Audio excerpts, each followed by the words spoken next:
Hi everyone, here we've got Realme 7 and let me show you how to check IMEI and serial number on this device.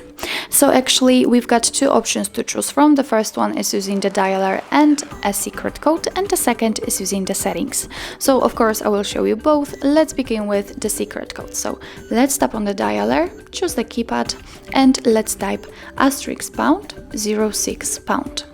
And as you can see by this code, we are provided with both IMEI numbers and also a serial number attached to this device. Let's tap on OK, and let me show you another option. Let's find the settings and enter it. Now let's scroll down and find About Phone, it's right here. And now let's tap on the status.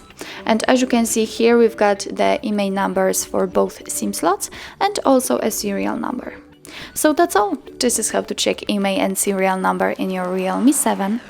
Thank you so much for watching, and if you find that this video was helpful, please hit the subscribe button and leave the thumbs up.